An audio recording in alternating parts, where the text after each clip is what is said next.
Hello students, आज हम start करेंगे आपकी 10th क्लास की जो बुक है फर्स्ट फ्लाइट और फर्स्ट फ्लाइट के पोइट्री सेक्शन को। आपकी ये 10th क्लास की बुक है एनसीईआरटी की फर्स्ट फ्लाइट। इसके अंदर मैं आपको शो करती हूँ। इसके अंदर आपके लेसन्स भी हैं और आपकी पोइम्स भी हैं। तो हम इसकी जो पोइट्री सेक्शन है यानी कि पोइम्स है उनको हम स्टार्ट करेंगे। तो आपकी जो फर्स्ट पोइम है स्टूडेंट्स वो है आपकी डस्ट ऑफ स्नो। देखिए, तो इसको मैं आपको वर्ड टू वर्ड मैं आपको हिंदी और इंग्लिश दोनों में ही करवाने की कोशिश करूँगी। ये मैंने अपने हाथ से लिखी हुई है। इसको इस तरीके से कर देते हैं, आपको थोड़ा अच्छे से दिखाई देगा। तो डियर स्टूडेंट्स, आपकी पोइम फर्स्ट है डस्ट ऑफ स्नो, जिनके जो राइटर हैं, जो आपके पोइट हैं, वो है रॉबर्ट फ्रॉस्ट। एक अमेरिकन पोइट हैं और इनका जो लाइफ स्पैन है 1874 में इनकी जो जन्म हुआ है और 1963 में इनकी डेथ हुई है। तो ये आपसे क्वेश्चन नहीं पूछा जाएगा, बट एक ये आपकी जनरल नॉलेज के लिए है कि डस्ट ऑफ स्नो के राइटर क्या हैं, रॉबर्ट फ्रॉस्ट हैं। ये एक अमेरिकन पोइट है। तो चलिए स्टार्ट करते हैं आपकी जो पोइम है डस्ट ऑफ स्नो। अब जैसे कि आपको आइडिया है डस्ट, डस्ट क्या होता है? छोटे छोटे पार्टिकल्स, छोटे छोटे कण, किस चीज़ के? स्नो के। वैसे तो डस्ट क्या होता है? डस्ट मिट्टी के, रेत के कण भी होते हैं, लेकिन यहाँ पर किसकी डस्ट है? किसकी है? स्नो। स्नो यानी कि बर्फ़ की। तो जो पोइट हैं आपके रॉबर्ट फ्रॉस्ट, आपको क्या कहना चाहते हैं इस पोइम के through?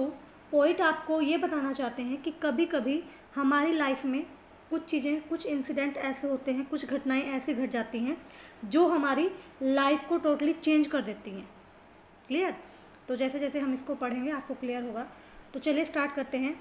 The way a crow, the way क्या है? आपका तरीका, आपका ढंग, कि वो तरीका आक्रो, कि जैसे एक कौवा जिस तरीके से शुक डाउन ऑन मी, एक कौवे ने जिस तरीके से, शुक क्या होता है? आप हिला देना, और डाउन नीचे गिरा देना, कि कौवे ने उस तरीके से, जिस तरीके से हिलाया, गिराया ऑन मी, मेरे ऊपर।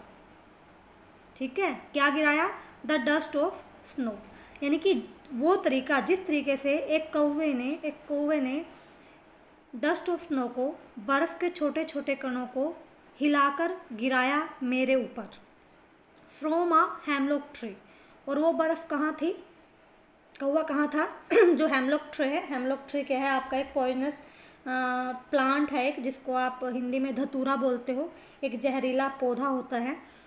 तो पेड़ है, उस हेमलॉक ट्री के ऊपर जो कौवा है वो आकर बैठा। उस ट्री के ऊपर क्या थी?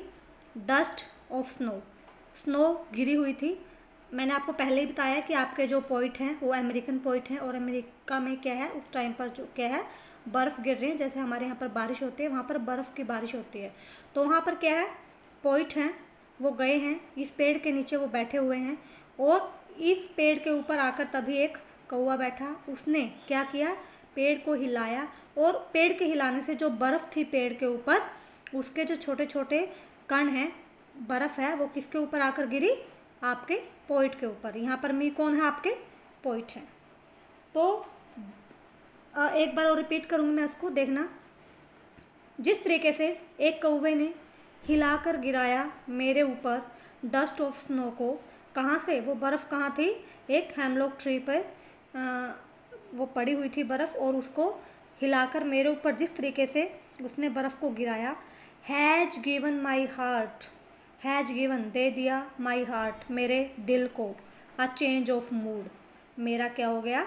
मूड चेंज हो गया, बदलाव आ गया। यानी कि पोइट वहाँ पर, हम ऐसा इमेजिन कर रहे हैं कि वहाँ पर जो पोइट है वो एक सैड मूड में बैठे हुए हैं, क्योंकि यहाँ पर जो हेमलॉक ट्री है ये आपकी किस चीज़ को शो करता है?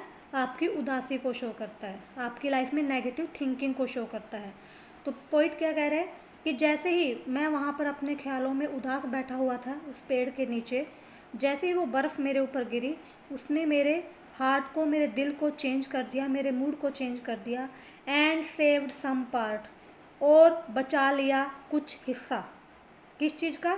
ऑफ अ डे, उस दिन का कुछ हिस्सा मेरा बचा लिया गया। आई हैड रूड, जिसको मैं आधे से ज़्यादा बर्बाद कर चुका था। यानी कि वहाँ पर पोइट बहुत टाइम से बैठा होगा, ऐसा हम इमेजिन कर रहे हैं। यहाँ पर रॉबर्ट फ्रॉस्ट ने आपको ये क्लियर नहीं किया है कि उस दिन क्या हुआ था, ऐसा क्या हुआ था कि वहाँ पर आकर बैठे और वो वहाँ पर स्नो में क्या कर रहे थे और उनका जो मूड है वो परेशान क्यों थे। इन चीज़ों को यहाँ पर शो नहीं किया। तो जस्ट हम इन चीज़ों को जोड़ रहे हैं इन चीज़ों से कि उस दिन वो अपना जो दिन है वो उनका मूड ख़राब था, वो अपना जो दिन है वो ख़राब कर रहे थे। बट जैसे ही बर्फ़ के कण उसके ऊपर गिरे तो उसने क्या किया, अपने उनका जो मूड है वो चेंज हो गया।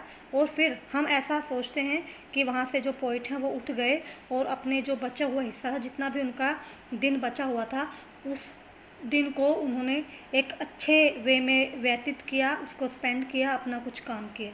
ठीक है, क्लियर। ये आपकी जो पोइम है डस्ट ऑफ स्नो, इसकी मैंने 1 बाय 1 वर्ड टू वर्ड मैंने आपको इसको हिंदी करवाई है। इसके बाद मैंने आपको टोटली हिंदी करवा दी है।